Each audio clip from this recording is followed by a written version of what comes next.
Update po tayo dyan sa bahagi po ng Batangas area mga kabombo kung saan po ngayong araw ay formal na pong inihain yung kaso laban sa isang district engineer na munoy naluhol sa isang kongresista huraon o dyan o yung pong kinatawan ng 1st District ng probinsya ng Batangas. May update, live report si Bombo Isa Cotoner. Formal nang nagsampa ng kaso si Congressman Leonardo Leviste laban kay Batangas 1st District Engineer Abelardo Calalo na nagtangka umanong suhulan si Leviste ng nasa mahigit 3 million upang hindi umano imbestigahan ng mga flood control projects sa kanyang distrito. Ang mga isinamang kaso ni Leviste ay ang direct bribery, corruption of public officials, paglabag sa anti-graft and corrupt practices at rule of conduct and ethical standards for public officials. Kasabay nito, ibinangag na rin na nagkakaroon ng mahigit 300 million kada taon na Standard Operation Procedure o SOP o yung mga kickbacks mula sa mga proyekto ng DPWH na inilalaan umano sa mga congressman. Anya, ito ay base sa kanyang pakikipag-usap kay Calalo nang sinubukan siyang suhulan. Ayon sa pagbabahagi ni Leviste, sinabi ng engineer na may mga contractor daw kasi na nagagandahan sa kanyang pamamalakad at nais siyang suportahan. Dagdag pa niya, handa na rin siyang bigyan ng pera agad-agad. Ayon pa sa kongresista na hindi raw nagkakaroon ng bidding sa mga DPWH projects sa unang distrito. Congressman daw mismo ang pumipili ng contractor na nagbibigay ng standard operating procedure. Iminungkahi niya rin na gawing state witness ang inarestong district engineer sa Batangas na nahuli dahil sa tangkang panunuhol. Anya, posibleng makatulong ang district engineer dahil sa mga nalalaman nito tungkol sa sistema ng korupsyon sa loob ng ahensya. Kaugnay niyang pakinggan natin ang naging pahayag ni Congressman Leonardo Leviste. Kaya ang isang wish ko lang po ay mabuksan ang isip ng ating district engineer, Abelardo Calalo, at ang ibang mga kasulukuyang at dating empleyado ng DPWH o mga kontraktor na maging state witness para sama-sama nating mapanagot ang mga taong talagang nakinabang sa sistema ng korupsyon sa mga DPWH projects. Pansamantala naman munang mananatili si Calalo sa Taal Police Station. Mula sa lungsod ng Batangas, ito si Bombo Isa Cotoner. Bombo Isa? And this is, yes, Bombo Genesis. Doon sa recommendation ni Congressman Leviste na gawing state witness itong district engineer, may tugon ba dito si district engineer? Anong naiparating na ba sa kanya ito?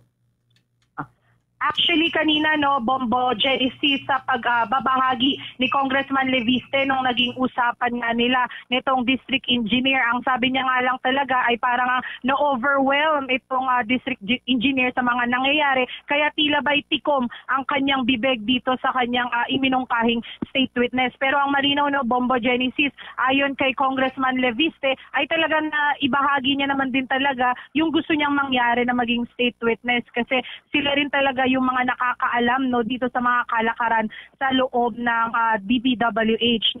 Tsaka kanina Bombo Genesis, nabanggit din talaga ni Congressman na bagaman naaawa siya talaga dito sa district engineer na nahuli, pero kailangan kasi talagang panagutan at talagang mailabas pa o maisiwalat pa yung mga nangyayaring problema sa loob ng kagawaran, Bombo Genesis.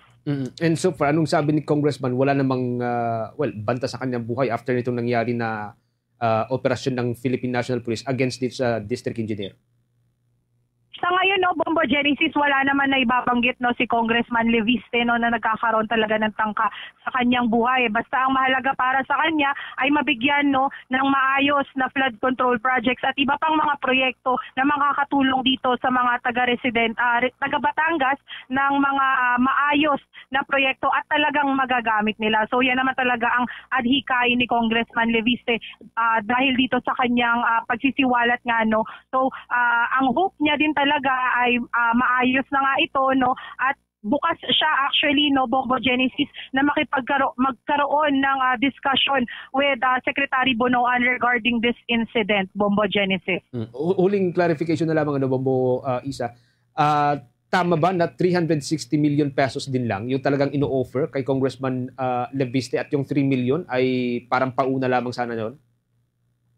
Bombo Genesis, no, base kasi noon sa ating impormasyon, ang talagang deal na napag-usapan no between dito nga sa district engineer tsaka kay Congressman Leviste, and ayon na rin no kay Senator Ping Lacson na nasa 360 million talaga ang kanilang deal para nga dito no kay Congressman Leviste. Pero doon sa nangyaring entrapment operation ng mga pulis no, ang nakuha lang muna ay 3.1 million. So initial na bigay pa lang naman yan ng mga contractor no tsaka nung district engineer, Bombo Genesis.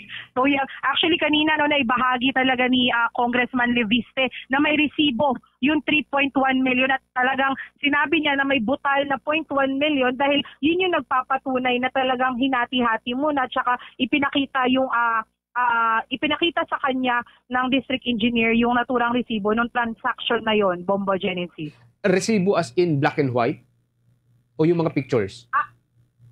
Bombo Genesis, ang pinakita sa kanya doon sa laman ng bag ay resibo, no, Bombo Genesis. So yun yung ating alam na impormasyon at titignan pa natin yung mga follow-up, no, dyan, yung mga developments pa para dyan sa kaso nga na yan, Bombo Genesis. And yung pera pala, galing mismo kay district engineer o galing sa mga kontraktor? Bombo Genesis, base sa kanyang pagbabahagi kanina, ito daw ay ang mga contractors no, ang nais na magbigay sa kanya ng umano'y suporta no na tinatawag ni Congressman Leviste kanina. Itong pagbibigay daw ng suporta ng mga contractors sa kanya, Bombo Genesis. So parang conduit lang itong si district engineer. Sige, maraming salamat. Makiki-update pa rin tayo sa mga susunod na araw dyan sa bahagi ng Batangas area. Maraming salamat. Ingat kayo dyan, Bobo Isa. Mula sa lungsod ng Batangas, ito si Bombo Isa Cotoner, and this is Bombo Radio Philippines, the #1 and most trusted source of news and information.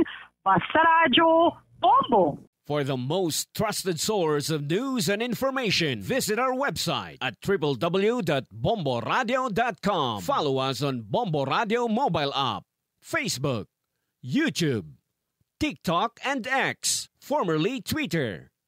Like, share, and stay connected. Anytime, anywhere.